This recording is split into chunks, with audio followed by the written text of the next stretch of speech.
Kamusta po kayo? Today, meron po tayong project. We will make crunchies.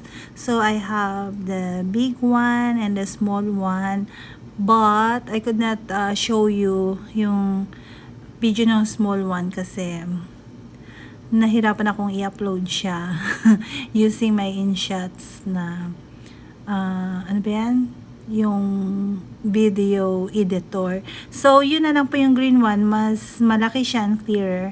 But, I will show you kasi itong ating I am using the moose green silk fabric and then other one is this marine. And, I have safety pins yung mga kailangan natin. Then, scissor, measuring tape, I have ruler to make it easier, and then marker, of course. And the size of this fabric is, the big one is 10 centimeter by 75 and the small one is 6 centimeter by 75. The elastic bandage is 18 centimeter in length, but I make it 20, so I have a big allowance para sa pagtahi. And then yung lapad ng garter or elastic band is 1 centimeter.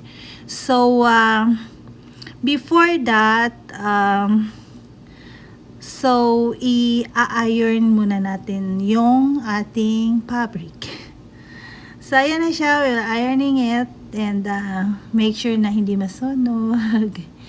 And ayan, so we will start sewing our crunchies.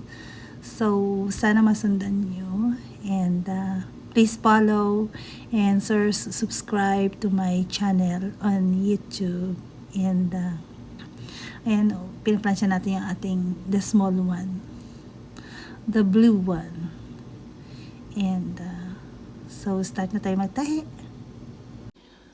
So, here's the big one. So, we have ironed it already. And then, we have already sewn yung part, yung end part. And then, what we're doing now is we will make the burritos.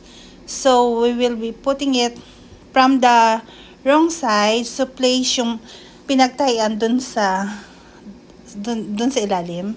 And then, we will fold the upper part. Ayan. Very tiny na pag-fold. And then, we just hold together yung both ends nung nasa ilalim.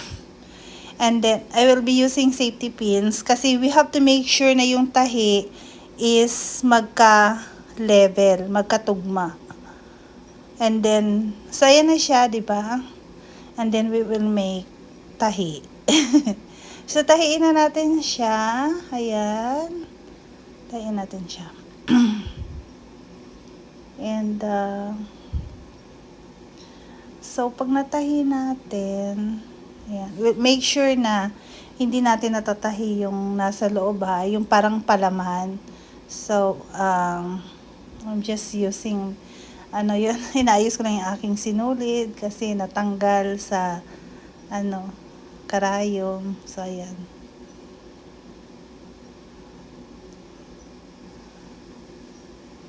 So, tahiin na natin. Ayan. And then, we will be taking out yung, ayan.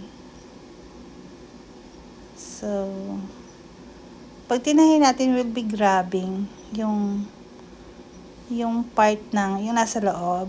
Ayan. So, if you can see, I was grabbing it palabas, pulling it out. Ayan. And then, tatahiin ulit natin yung, we will continue yung pagtahi, and then, continue din yung pag-pull nung nasa loob na palaman. So, like that.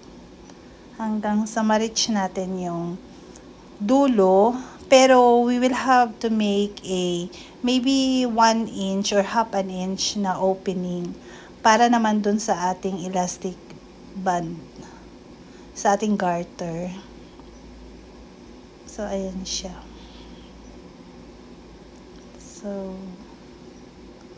you just grab it and then pull it out. Tanggalin muna natin yung mga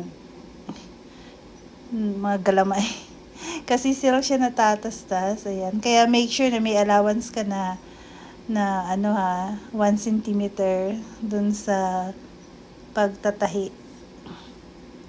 So, yun, medyo sumabit ng kaunti.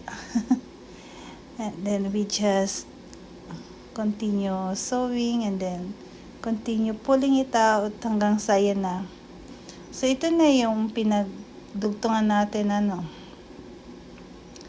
So, medyo hindi nga siya pumantay, ano. Kasi minsan yung pag-grab natin ng tela, nababanat siya. So, mamaya we'll see. Kasi I will be closing it with just hands. Pero, i-hide ko yung sinulid. So, maybe sometimes I will show you how we do the closing, no, without showing yung sinulid.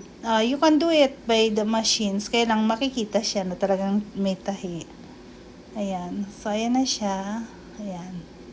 So, binaliktad na natin. Ayan. And then, papasok na natin yung garter. So, I'm using a small safety pins. Kaya, nilagyan ko siya ng karayom na pang crochet or pang knit. Kasi, hindi siya matalim. So, ayan na. And then,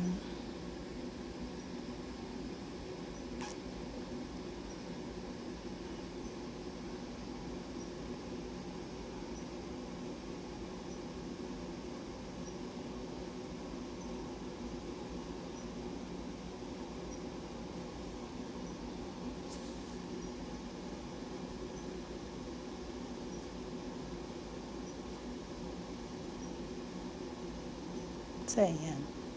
So, i-overlap na natin yung garter o yung elastic band. Tapos, tatahiin natin siya ng sinulid.